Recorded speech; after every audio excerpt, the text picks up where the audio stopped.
All right, bro. Let's go ahead and talk about it real quick, bro, because we're gonna have to talk about both LA teams and how like confusing both of their situations are right now. Now, to be honest with you, I made this video because I saw the clips going around on Paul George podcast, and on the podcast he talked about the negotiations between him and the Clippers.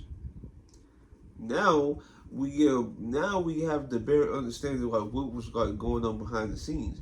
And to be honest with you, what I would have done, I would have did the same thing because listen, Paul George, listen, he's been not healthy himself. Matter of fact, last playoffs, not this past last playoffs, but in 2023, he had to miss the entire playoffs because he hyperextended his knee. Right, the year before that, he missed the majority of the season due to like shoulder problems. Maybe an elbow or something like that. I don't know, bro. But I know he had to miss majority of that season as well. And you already know Kawhi had to miss the entire season. So it's like coming to a point. It's like, no, Paul George. Like I understand you're a pillar of this franchise. You wanted to come here. You wanted to like dug it out with Kawhi Leonard and try to win a championship. We understand all that, but I wouldn't offer him that over, offer him like a 2-year 60. I would start at a 2-year 70. And if you would have a problem with that, I mean, we can only go up from here. I'm not going to offer you a big time deal if you're not playing the games required. That's one.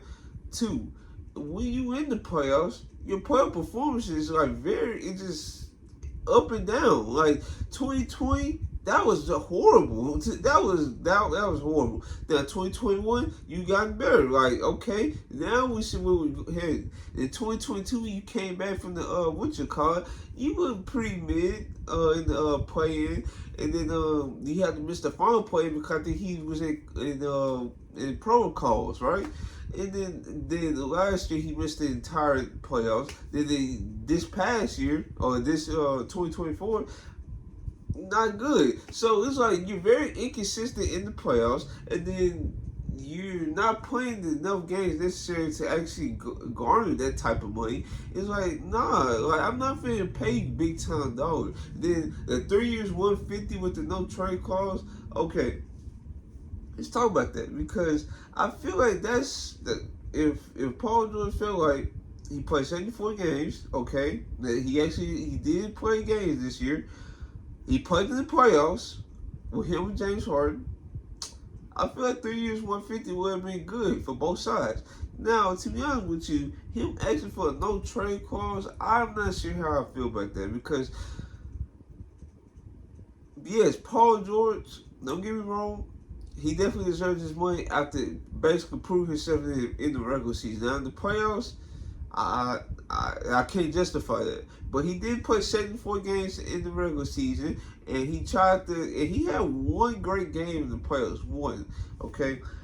But asking for no trade clause because he felt you're taking less is very insane to me. Because in my opinion, I would still fast on like a 34, no, not 34, like 35 to like 40 million range. It would not have gotten past like 45 to 50 plus. No, absolutely not. Then because I understand you're a great talent, you're a top 25 player. Okay, we understand all of that. But who knows if next season you probably gonna have to miss majority of the season due to unknown injury.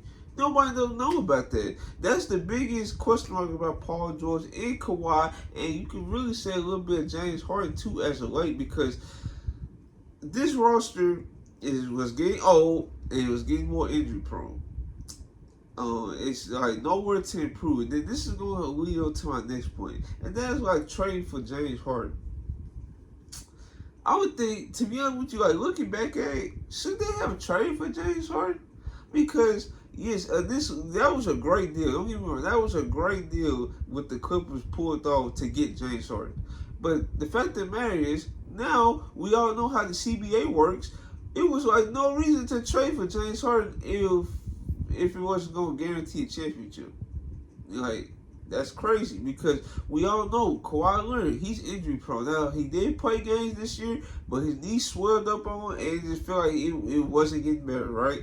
Paul George, yes, he played 74 games this year, but is that gonna continue throughout the entire tenure? Then you have James Harden, who's been injured as late, who was an Iron Man at one point, but now since the hamstring issue, it's been injury after injury. Then you have age as well, so it's like you're trading for all these mid-30s star players, and you have as many assets to really do nothing. Then you have to pay all these guys, so that's why you try to lowball like a Paul George, because you don't want to get into that second apron, which I understand it.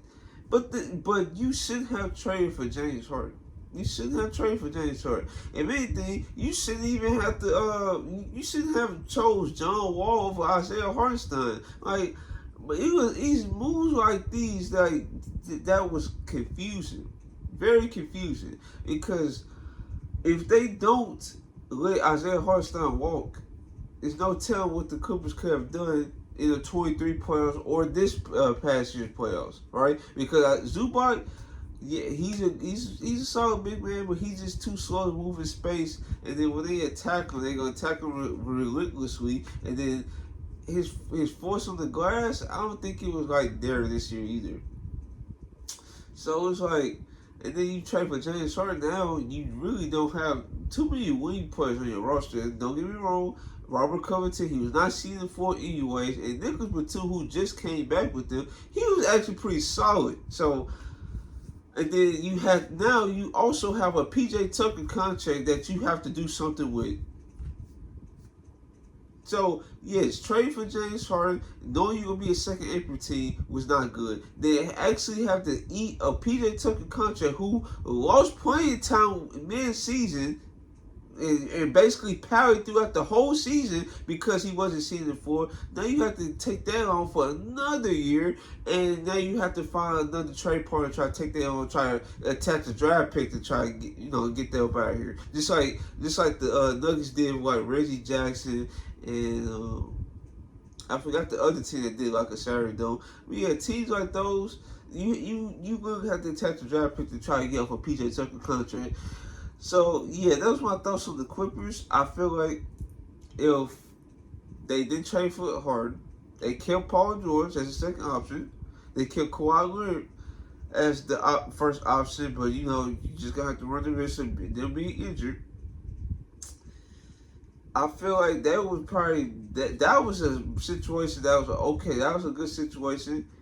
They probably just need another playmaker, a less expensive playmaker compared to like a James Harden. That's really what they need, instead of like trying to go after big game hoodie and try to get a championship that way in the new CBA. I don't think that was gonna be possible. But yeah, that's really all I got to say about the Clippers situation. Now it's time to talk about the Los Angeles Lakers situation. Now, this situation is not as bad as the Clippers, because the Clippers, yes, I understand they probably could look to probably rebuild soon if they can't get the job done this year. But if that was the case, why trade for Harden? That was the whole point about that. This situation is different because they have too many players that's on the roster, and the roster is not a championship roster, as JJ Redick said. He really said that in a press conference. So it's like, you keep on a roster that's not championship contender, right? You trying to look for the right deal, and that's the problem for getting to. You trying to look for the right deal, and it's just nothing out there. And the fact that matter is, the Lakers, they operating like they are the ones that's not looking to improve. Like, the Celtics, they gave up a valuable asset, an asset that was like coveted around the league in the Warriors 2024 draft pick. They gave that up in their 2029 first round pick to get Jrue Holiday. So you tell me right there, you can trade 2 first rounds for Jrue Holiday, who came off a horrible playoff series where he just got dropped off by Jimmy Butler, and his efficiency on the offensive end was not good. So you tell me you can trade for a player with 2 first round picks like that, but you won't trade 2 firsts for Jeremy Grant? I understand that trading 2 firsts for Kyle Kuzma, that would be insane. But Jeremy Grant is literally a 40% catch and shoot player. He can attack closeouts. He's very physical. He can definitely He's way more physical on the glass than Rui Hachimura. I can guarantee you that. And you just don't want to trade 2 firsts for that, even though it would improve your roster in the short term. And that's really all that matters is the short term. Because LeBron James is about to be 40 years old. Anthony Davis, I think he's about to turn 33 this year or next year. Why not try to go all in on this roster? Why try to play for the future when you just re-signed both of these guys? You just re-signed AD last year to his 3-year extension, and you just gave LeBron a 2-year extension. That doesn't make no sense at all. If you're going to like say, "Oh, we don't want to do this, but we also don't," but we also try and look to improve. You can't operate out both sides of your mouth. You either trade the 2 firsts for Jeremy Grant, or you use your brain and go talk to Chicago when they're trying to offload Zach LaVine contract. And yes, I can understand what the risk is to trade for Zach LaVine. He's injury prone. You got a big contract. You probably be saying, okay. But the fact of the matter is, at least you tried. That's what I care about. If you don't try, it's just like, it's weird. Or you talk to the Hawks. I just seen a report that the Hawks are willing to trade Trae Young for the right deal. And the fact of the matter is, the Lakers trying to cheat their way out that deal. Bro, if you don't trade those 2 firsts for either Zach LaVine or Jeremy Grant, or look to Chicago and get like picks in return for Zach LaVine, I don't know what to tell you, bro, because you're not gonna win on none of these deals. Like Walker Kessler, they say his asking price is high. So where are you gonna go to look to improve? This roster cannot come back.